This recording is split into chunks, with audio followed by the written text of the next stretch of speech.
RDC est une et indivisible. Et la population répondante, c'est qu'il faut tout arrêter pour faire face à cette situation. Et que nous ferons de cette terre richement bénie un réel havre de paix, de prospérité et de progrès social.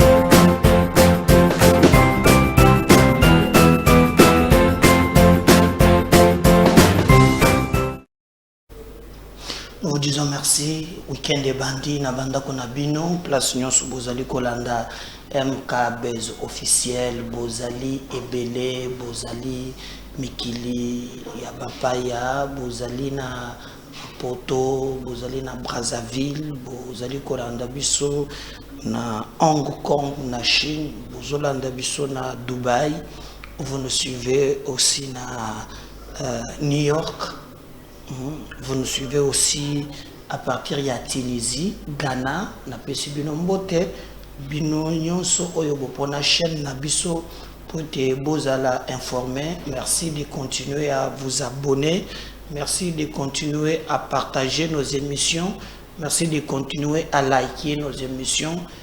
Votre chaîne Ekoti Kalawana mikolo nyonso pona kopesa bino ba information. Alors, n'oubliez pas ceux qui aux alina no abonnés et le ya liboso kende au s'abonner place bâtir pour nous s'abonner ko bosana te koma wana au s'abonner au moni ndenge sima ya écran ezo sala balobi abonnez-vous OK place wana au fini ceux qui au s'abonner rouge comme on est kolongwa mais ko bosana te cloche ya notification et pour être musala tozo sala et koba musika.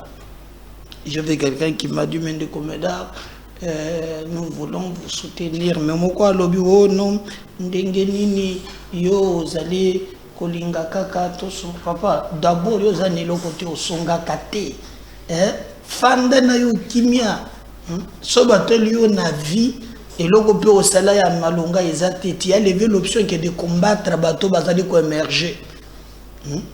Nous avons montré de quoi nous allons capables. Ce que nous faisons ici na Kinshasa mbala mususu. Yo ti okokota mabele okokosa dangote. Tous na culture ya amour. Ya ko se soutenir. Bizaleli ya mabe nous combattre inutilement. En fait, eza na sujet mon côté oye ko sangisa kabiso na mboka oyo nyonso fo takaka ubungisa eza malamu te et l'habitude d'accompagner de soutenir na sina biso ki bino ke biso moko na Kinshasa awa toliko sala mwandambo tokobeta lisolo marche ya opposition ya les 13 Ezate, Batiango pour les 18, mais sur terrain déjà, qu'est-ce qui se passe? Bokolanda na émission Oyo, Makambonini et Lekaki, Pe Koleka, Monde comme les 18, Katumbi, Bemba, et Sesanga, na Fayulu. Stratégie na bango ezanini pour les 13. Umukamate ou bien nini. Na kopesa bino détail tokolobela likambo wana na émission oyo.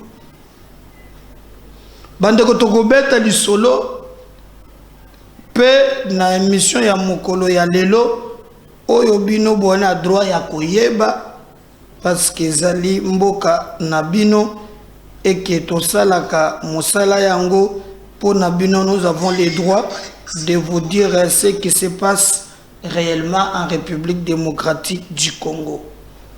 Le vice-premier ministre Jean-Pierre Bemba en visite officielle dans les industries militaires indonésiennes c'est jeudi 11 mai 2023.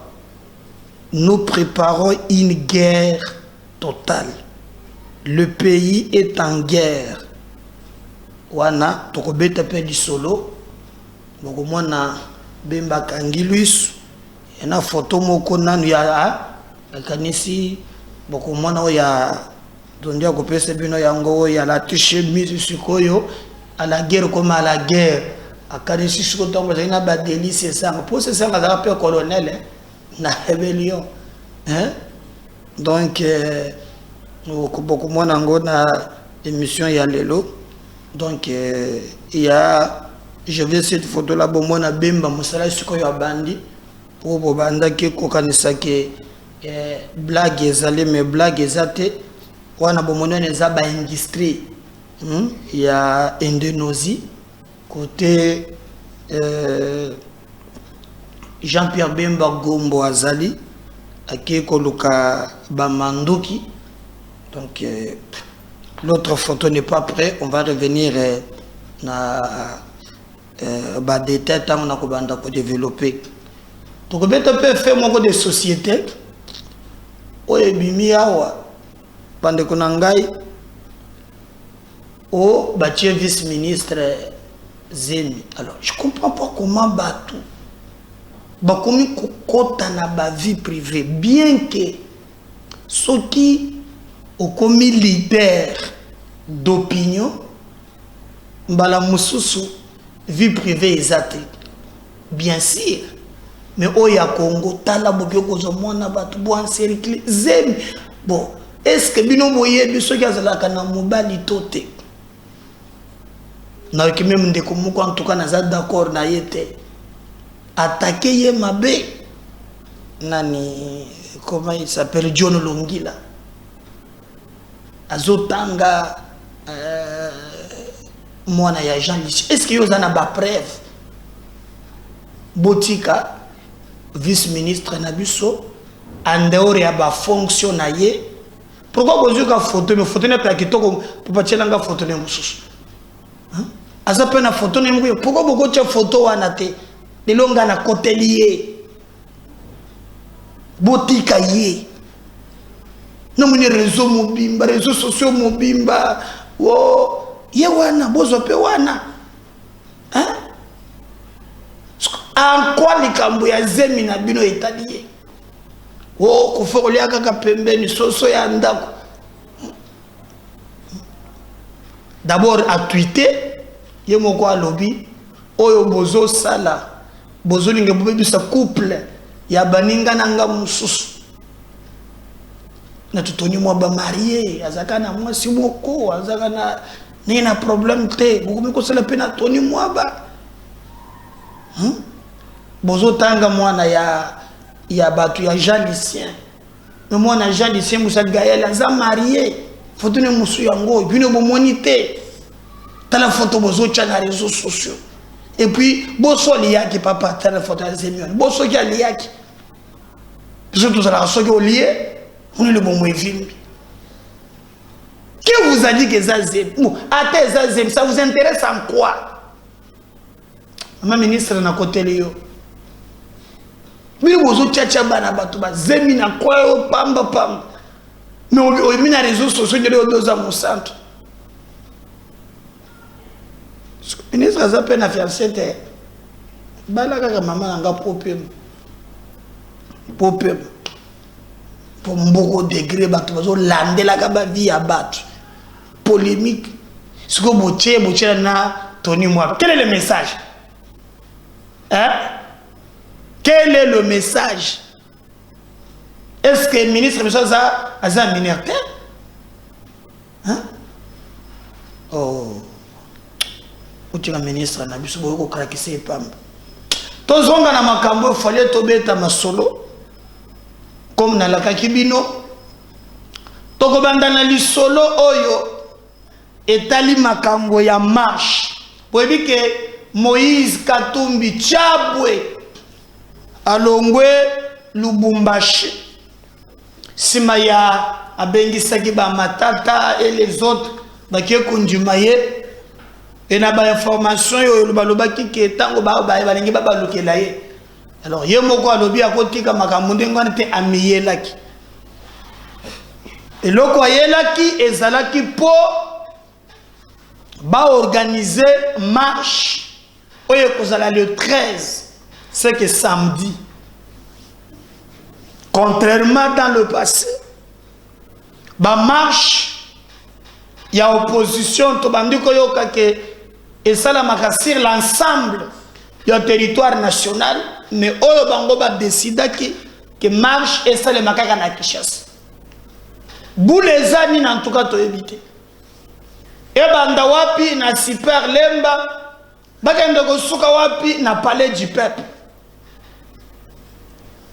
Bache ba panneau pour la première fois depuis que Congo est à Congo. Hein? Tout le monde marche na ba panneau. L'argent m'embête. Et je pense que Malte Yakoko Nyangi Bazali Kolandango à la loupe, faut l'escroquer à souhait.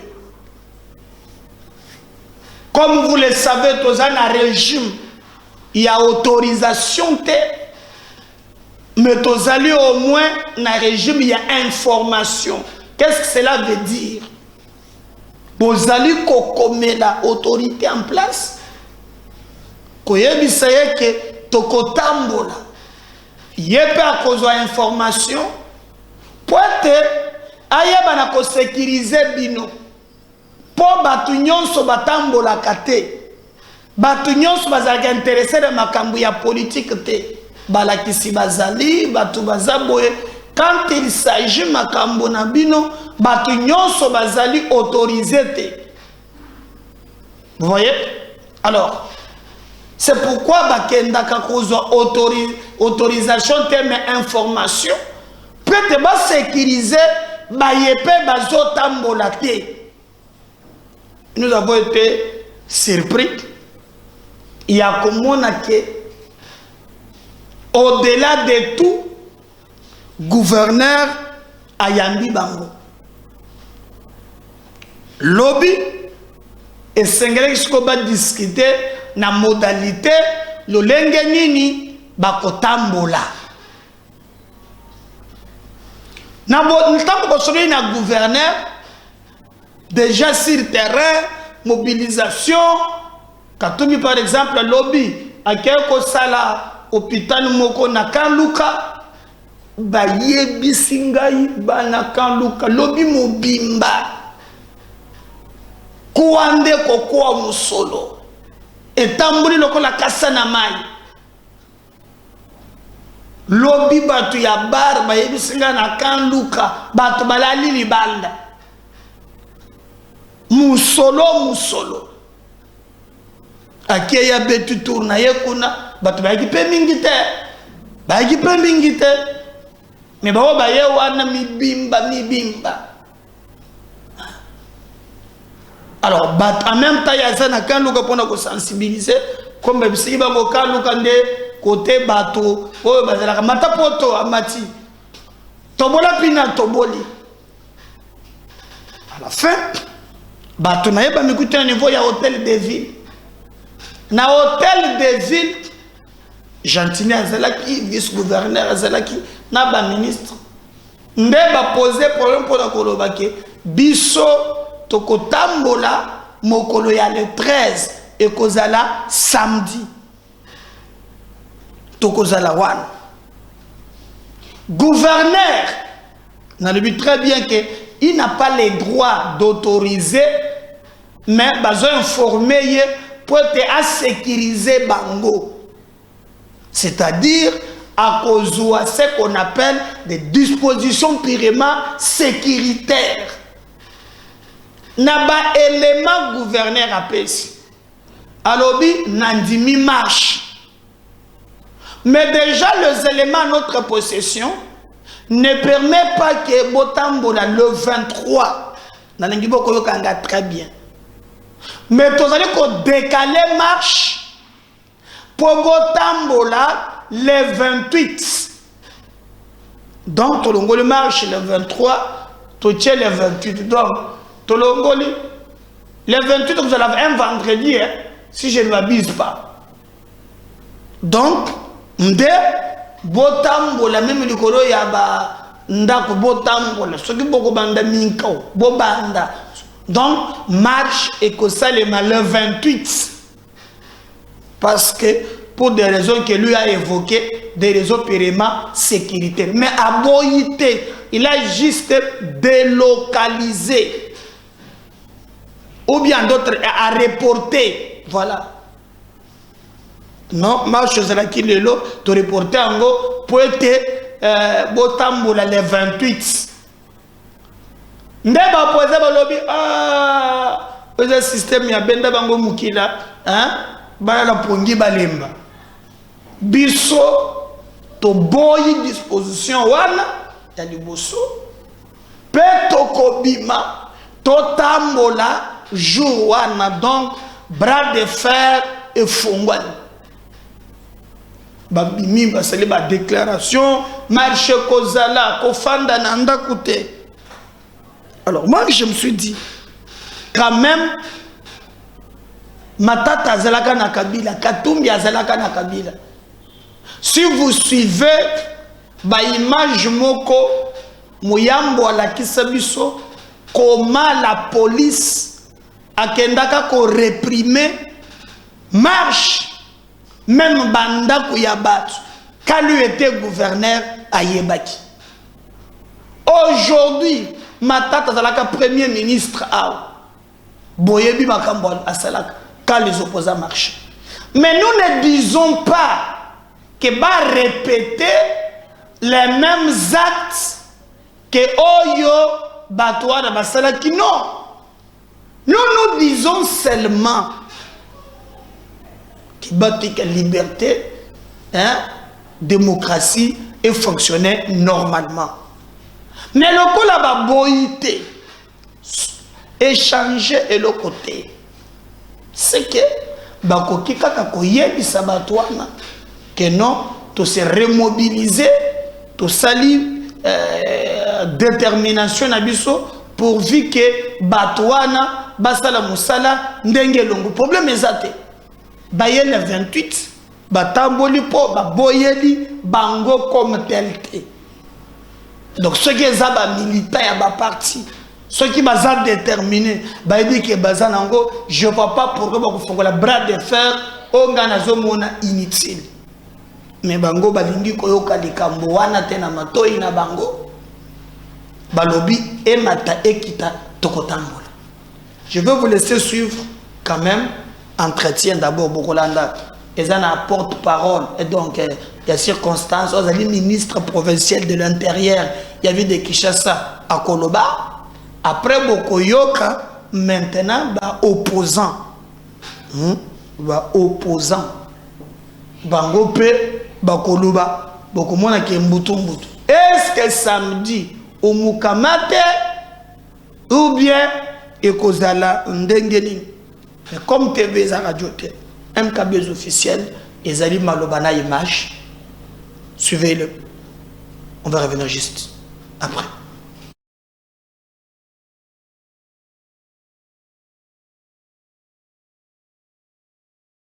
Le gouvernorat provincial de Kinshasa et les délégués du camp de l'opposition. La réunion prévue ce jeudi pour harmoniser le contour de cette manifestation s'est soldée en queue de poisson. L'hôtel de ville de Kinshasa a proposé le report de la marche au 18 mai, ce que l'opposition a rejeté avant d'annoncer le maintien de sa marche à l'heure et à la date prévue.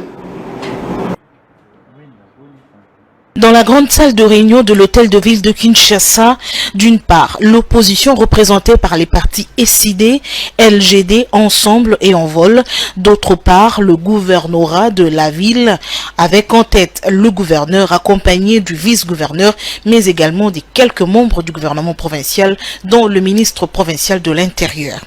Et sur la table des discussions, la marche de l'opposition prévue le 13 mai à Kinshasa. Réunion terminée, le gouverneur de la ville décide de reporter cette manifestation au motif de la sécurité des Kinois.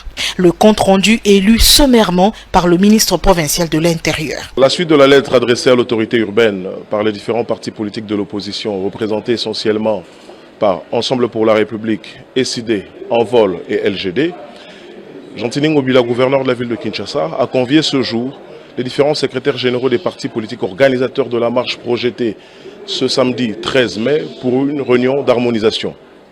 À l'issue de la réunion d'harmonisation de ce jour, les partis ont consensuellement décidé du report de cette marche au 18 mai 2023 et ce pour des raisons sécuritaires. Il est donc important que la population quinoise note que l'autorité urbaine a pris la mesure de la situation et a préféré préserver l'ordre public et la sécurité des Quinoises et des Quinois. Merci. À l'opposition, la décision de Jean-Tini Ngobila ne passe pas. La marche ne sera pas reportée. Elle aura bel et bien lieu le 13 mai à Kinshasa comme prévu. La République démocratique du Congo, notre pays, n'est pas placée sous le régime d'autorisation en ce qui concerne les manifestations publiques. Nous sommes dans un régime d'information. Après discussion, nous avons confirmé que le samedi 13 mai 2023, nous allons marcher.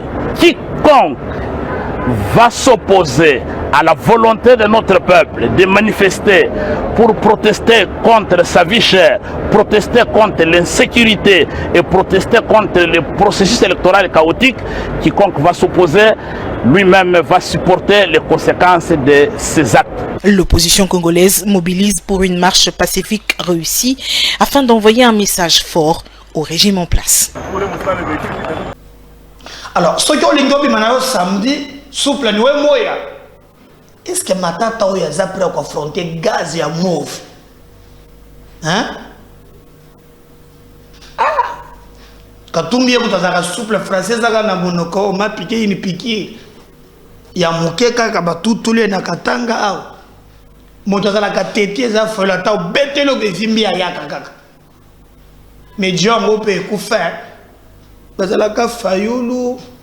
Muzito azalaka na motoka. Muzito Mamevu Bazaiba na baba kyungu baba nda segisa ngai photongo pour les arts je sais pas si on peut Dieu ane segisa nga fort ezamawa baba kyungu na photo wana baba marche nazo pesa conseil malambo gende le 28 biso yo sto tambola to yeba pass ngana kol ngate na mboko yo bitumba na biso kende nil, c'est-à-dire bato balenge batambola bape soti gouverneur alobaka ke ono moye batamboleza te ngana lengina telemela ye. Mais comme appelle si raison sécuritaire, c'est lui qui gère. Et quand le 28, moi je conseille que tu vas garder le 3, le 13, le 18, 5 jours, il n'y a pas. Je ne vois pas pourquoi il faut gagner le chemin. Je me souviens à l'époque, il y a marche. Montolala boy fayulu te muzitu oyo bazaiba memana nzoto nani zakale fayulu photo zoto nanga nzambe sikoyo alala na mutu erona pesa kama gambo saki ya bazaiba ebungaka na Kisangani sikoyo bazaiba chelo boko na sak a bloqué a che sikoyo mutu Olobogo boy. Muzitu kara siku baba kyungu na kwa zose. Ya timba ba jewana azaki claire bandakala. Ne revenons pas na chemin parce que na bango nyons mutoko tele managaz kaka Fayoul. Le reste là je ne vois pas tenir bako kapete. Bako kapete kozala malamote pote ba basara biloko wana. Jean-Pierre Bemba Gombo. Jean-Pierre Bemba Gombo. Ake na Indonésie. Na bisaki bilo dernièrement ke bomonaki diabo moko batiaki Bemba boye, Bemba boye, Bemba boye. Bemba lobaki na Jeune Afrique. Kazango sep na ba il s'agace parfois na entourage à président Ozomona boye na boye. Je vous avais dit ici que badongolo miso wana basi ba moni likambo ya mutuya oyo balingi basala entre président de la République na Jean-Pierre Bemba Gombo. Boyebi ke Bemba makambo ya manduki ayebi pambate ya zali moto oyo asala makambo ya munduki nde bana le poto ba rebelle. Alors amemaki plan moko oyo amemaki na niveau ya gouvernement pour bobosa na teke makambo matali ya embargo liboso zala ki poto somba munduki esengela ki to leka na conseil de sécurité to komi tout ça diplomatie président Mimi et permettre biso aujourd'hui to koki kozala na makoki ya kosomba minduki. Alors o bozomona neza Bemba za neza na Indonésie place oyo bako sala manduki ye moko akeye kopona banga uchungu machi ya mwambui parce que tout liyo michopi le bande. Alors azan Indonésie et c'est ce que craint mon opposition Bunagana Est liboso ezalaki pourquoi il faut babengana EAC bazwa Sadek c'est la guerre de Sadek o eza tâtonnement pourquoi d'abord koya na EAC kotika Sadek.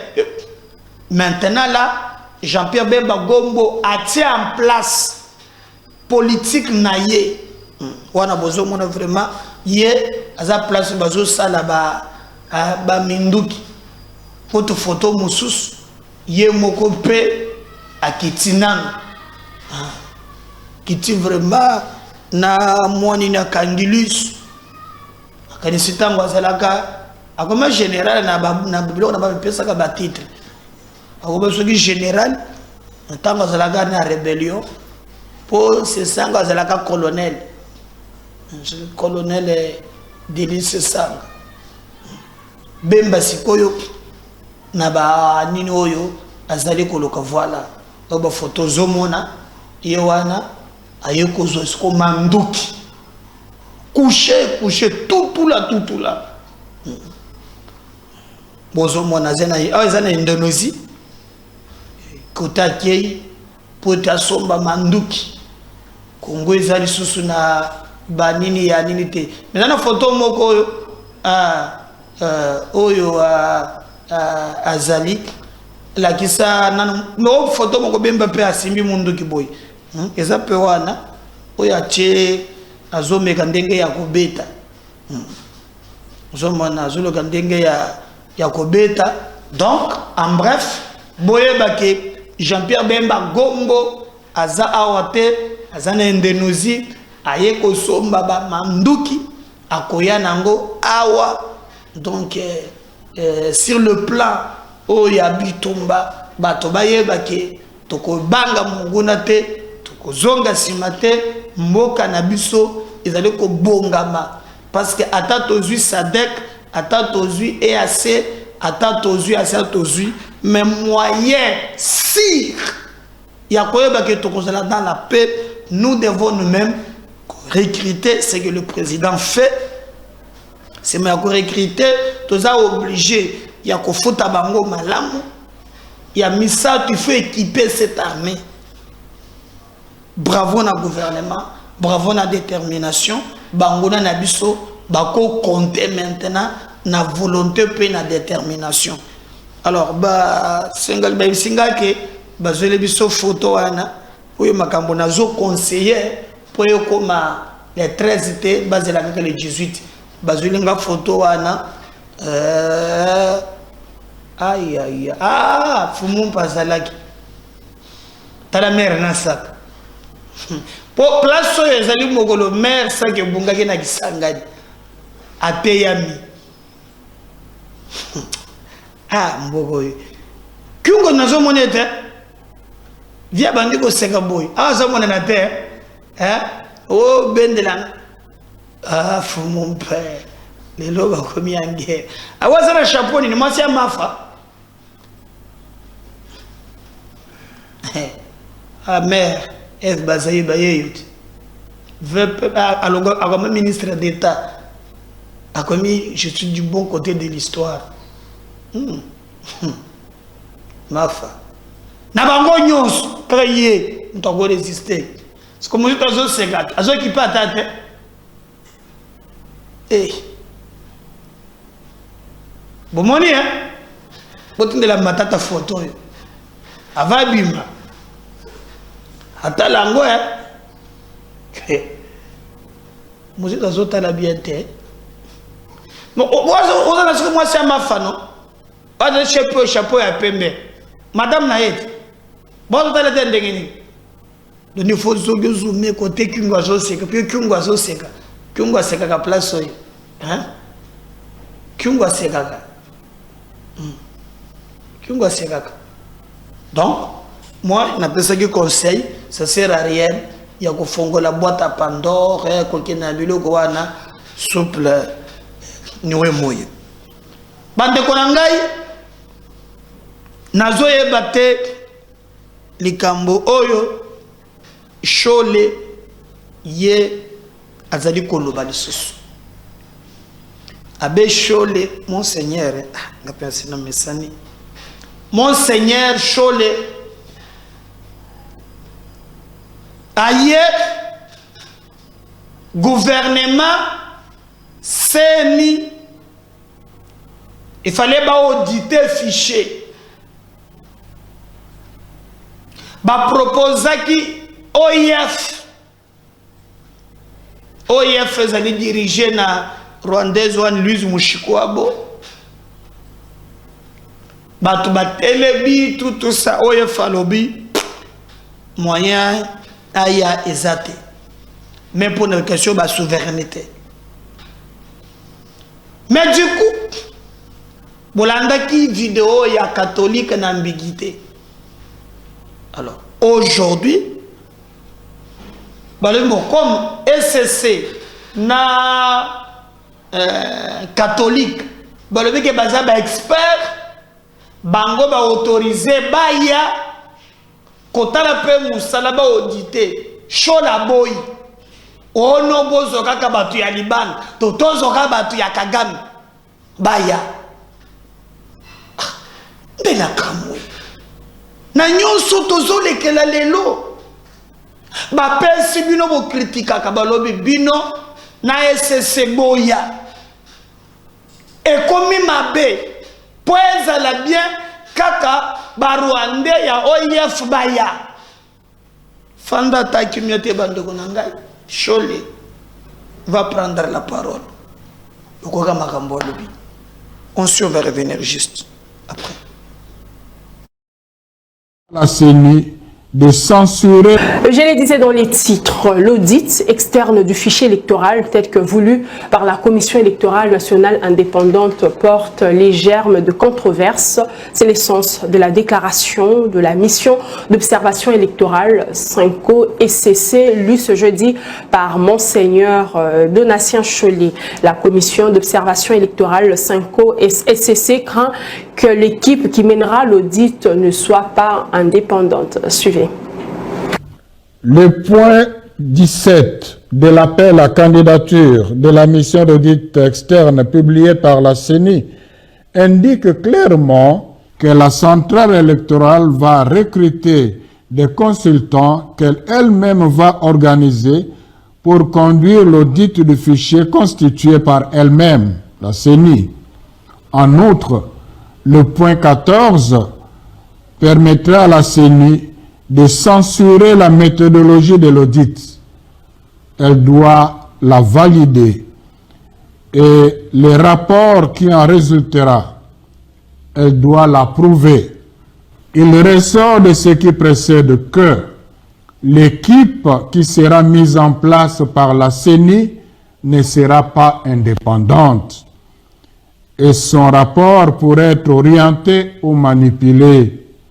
En conséquence, il y a risque élevé de ne pas trouver un consensus sur le fichier électoral. La méfiance entre les acteurs politiques va être renforcée et la confiance du public au processus électoral va de plus en plus se détériorer. Il est donc de l'intérêt de la CENI et du processus électoral lui-même qu'un organisme indépendant, expérimenté sur la matière, soit identifié et invité pour réaliser, en impliquant quelques experts nationaux, ce travail dans les délais convenables.